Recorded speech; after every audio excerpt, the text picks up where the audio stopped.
দাদা পেটটা বেড়ে যাচ্ছে, কি করা যায় বলুন তো? আরে দাদা, রুটি খান। হা হা হা হা হা হা।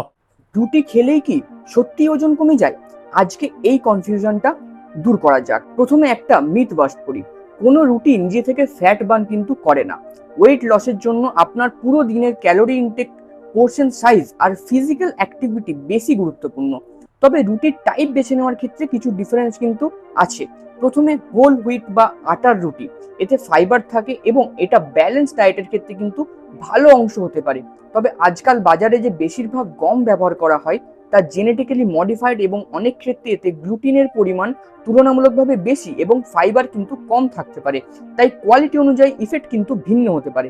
দ্বিতীয়, বাজরা বা পার্ল মিলেট, এতে ফাইবার ও বিভিন্ন মাইক্রোনিউট্রিয়েন্টস থাকতে পারে। মিলেটের গ্লাইসেমিক রেসপন্স সাধারণত রিফাইন্ড হুইট বা হোয়াইট রাইসের তুলনায় কিন্তু কম হতে পারে। তৃতীয়, রাগি বা ফিঙ্গার মিলেট, এতে ফাইবার এবং মিনারেলস বিশেষ করে ক্যালসিয়াম ভালো পরিমাণে থাকে।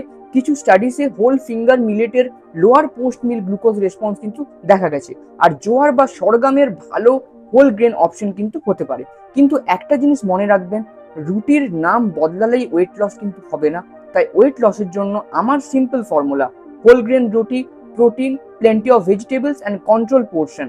আর এরকম এভরিডে হেলথের পেছনে থাকা মেডিকেল সায়েন্স সহজ ভাষায় জানতে হলে চ্যানেলটা এখনই সাবস্ক্রাইব করে দিন।